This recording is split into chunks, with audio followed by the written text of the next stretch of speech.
Did Noah meet Godzilla? The answer should be no, and this should be a much shorter video. But while scrolling through Twitter, I was presented with this delightful image. It was being put forward, seriously, as evidence of Noah's flood. Like the people sharing the tweet, I treated this image with some hearty skepticism. But at the same time, I was curious to see what all these myths had to say. Mainly to see if they supported the Great Flood at all, but also because this method of evidencing could then be used for other things. Let's get stuck in. Going clockwise, starting at the top, we have the Abrahamic myth. Yes, I know it says religion, but all the others say myth. I'm being consistent. Anyway, Yahweh, or Allah, or Jehovah, take your pick, upset with humanity, floods the world so he can start over. He does take the time to warn the only good person left on Earth, Noah, so he can build an ark and save his family and a bunch of animals. There's a few more details to this story, along with a lot of contradictions, but this is the basic narrative that we'll be using to compare to the others. Speaking of, the Greek flood myth speaks of Zeus also getting annoyed with humanity and also deciding to flood them into extinction. The Titan Prometheus, who I can only presume had got off his rock by this point, warns his son Deucalion about the flood, who then makes a chest for himself and his wife to survive in. Not a boat, a chest. When the flooding stops, they land on a mountain and repopulate the earth by throwing stones over their shoulders. Not the most fun way I would have come up with to do that, but alright. There's changes to Noah's story here, but you can definitely see the similarities. Unlike the next myth. The Finnish flood myth speaks of this bloke accidentally wounding himself with an axe whilst building a boat. Blood from the wound drowns the world. Wait, hang on. Let me read it again. No, I read it right the first time. This dipstick is such a haemophiliac, he covers the world in his blood. How is this related to Noah exactly? Up next, in Korea, a boy sired by a fairy having it off with a tree. That's not what they mean by getting wood. Anyway, the boy named Namu Dorian escapes drowning in a great flood by riding his father, the tree, rescuing some insects and another boy as they float to safety. Eventually, the lot of them land on a mountaintop where Namu, with the help of the insects, marries an old woman's daughter to restart the human race. Apparently, in later versions of this story, they try to add that Namu rescued a lot more animals to make the story more similar to Noah's flood. But this is the original version, in all its weirdness. Over in Malaysia, there's a very straightforward Temuan myth. Humanity sinned against the gods, so the gods drowned the world, with only 2 people surviving by climbing a tree at the top of a mountain. Fairly straightforward, not dissimilar to the Abrahamic myth, but without the flotation devices, and all the animals were definitely harmed in this story. In North America, there are quite a few flood myths. There's an Inca story where the creator god Viracocha causes Lake Titicaca to flood the world and drown all but 2 people. A canary tale has 2 brothers survive a great flood and restart the human race by marrying bird women. I'm missing some context there, aren't I? We have a story about the legendary Nanaboza avenging the death of his cousin by killing a great horned serpent, only for the serpent in his death throes to splash water out of his lake and flood the world. Nanabozo runs ahead of the waters, warning people to get to safety, the survivors ride in a raft until the waters recede. Lastly, my personal favourite, there's a tale of 2 great serpents, Kai Kai, who floods the world, and Tren Tren, who carries people on her many coils to safety. The story ends with the serpents having a big old kaiju fight. Love it. On a related note, a Hindu story tells of King Manu saving a fish called Matsya, and in return, Matsya warns Manu of an impending flood. Manu builds a boat, and when the flood comes, Matsya pulls the boat to safety atop a mountain. Here the story has several endings. In one, Matsya the fish turns out to be the god Vishnu. In another, Matsya turns out to be the god Brahma. In either case, Manu gains god powers and recreates humanity. But in a third, more interesting ending, Manu makes a sacrifice atop the mountain, and the goddess Ida appears and helps Manu restart humanity. Yeah boy. That's what was missing from Noah's story, a giant magical talking fish and a sex goddess. Over in China, there's a myth potentially based on an actual historical event. Sometime around the 24th or 20th centuries BCE, China was plagued by floods centered around the Yellow River and Yangtze Valley. A man named Gun tried to stop the flooding, but it was his son, Yu, who eventually drained the floodwaters. In the myths about the event, Yu was helped by river gods, dragons, and giant tortoises. Not entirely sure why this is evidence of Noah's flood, but there we are. A Yoruba story from West Africa tells of the fertility and water goddess Ocean getting pissed off with her followers and flooding the world until they promised to behave themselves. In Norse mythology, when Odin and his siblings kill the giant Ymir, his blood floods the world, sparing only the giant Bergelmir and his family, who survived floating on a coffin, cradle, chest. It's not entirely clear.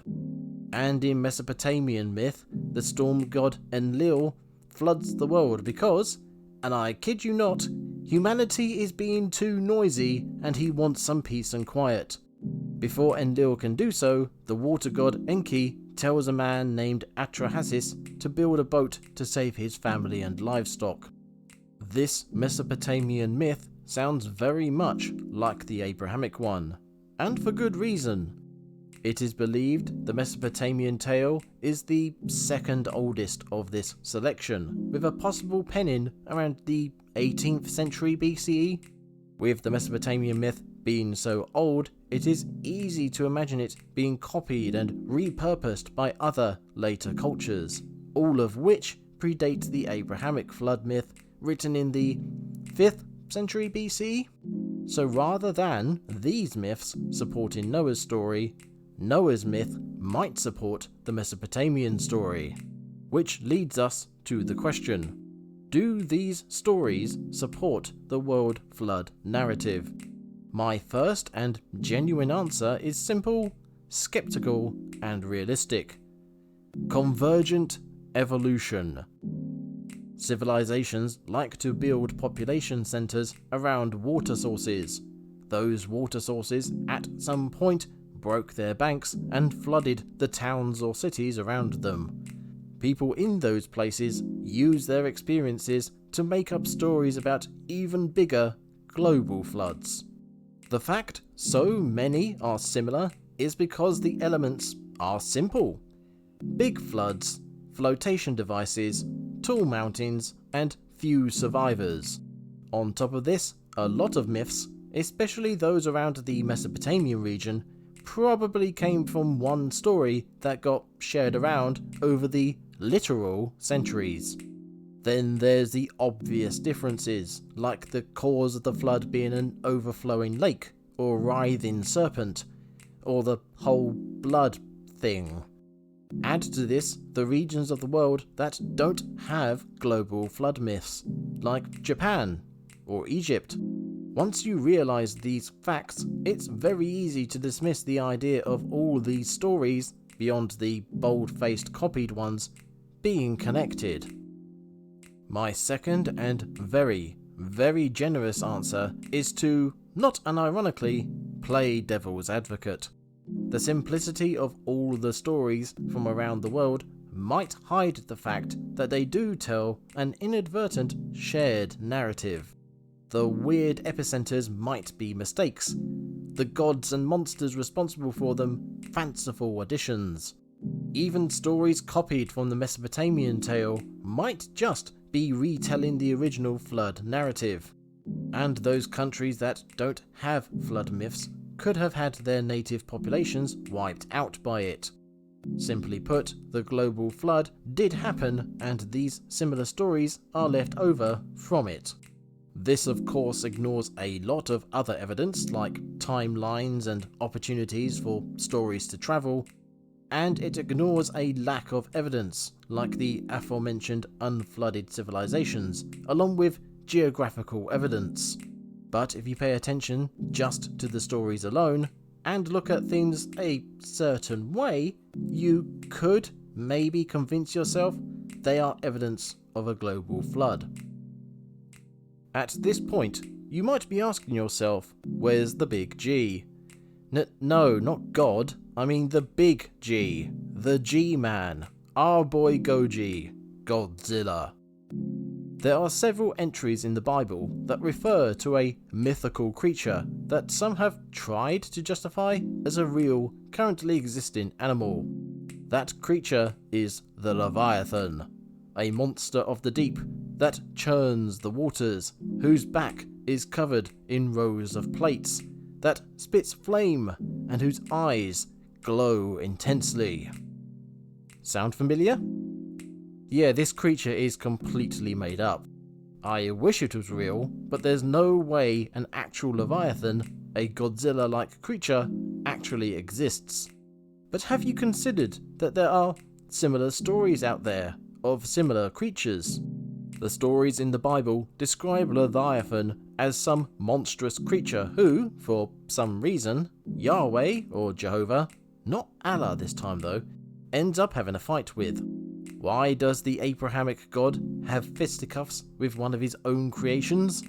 Possibly because he's not the only one to have done so.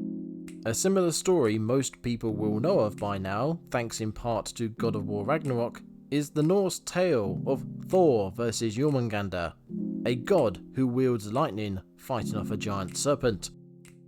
Then we have the Greek Zeus versus Typhon, Canaanite Baal versus Yam, Hittite Terhuns versus Ilyanaka, Huranian Teshub versus Hedamu, Syrian Perun versus Velez, Egyptian Ra versus Apep, Hindu Indra versus Vritra, Sumerian Ninurta versus Anzu, Mesopotamian Marduk versus Tiamat, Chinese Zhurong versus Gongong, Japanese Susanoo versus Orochi. I'm not even going to try pronouncing the Aztec ones. And the Native American Thunderbirds versus the Great Horned Serpents.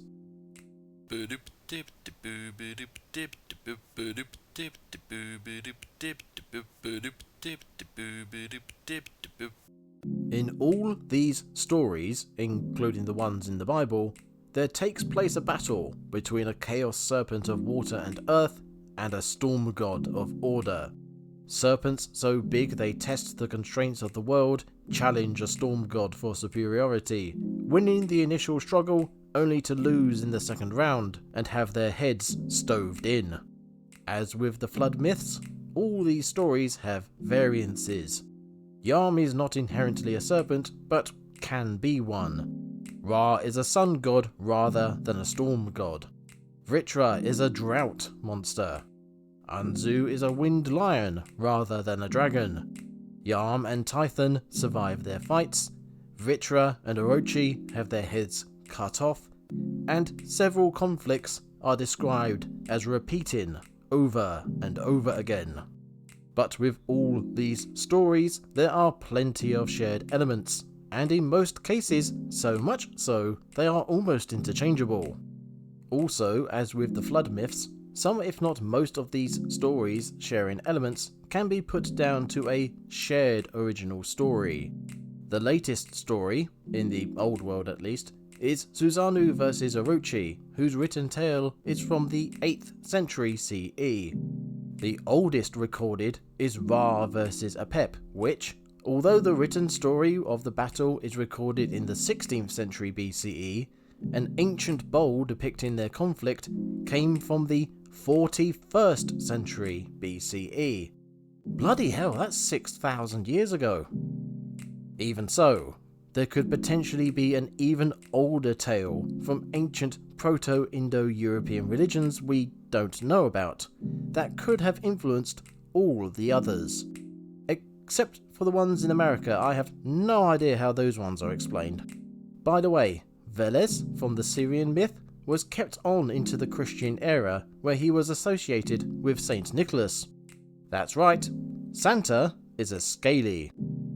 Now that I've exposed you to this web of chaos, I'm now going to lead you all the way back to the original subject. If the person who posted this image on Twitter genuinely believes that a dozen similar stories from around the world prove the Great Flood happened, then would they also believe a dozen similar stories from around the world prove a giant monster exists?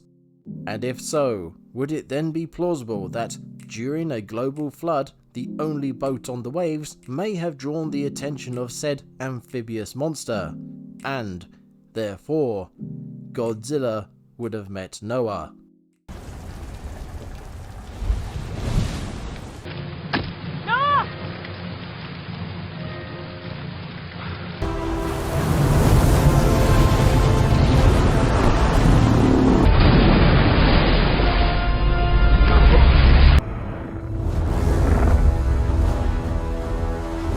Or, it could all just be fantasy and none of this ever happened. I'd love a big serpent. Do not take that out of context.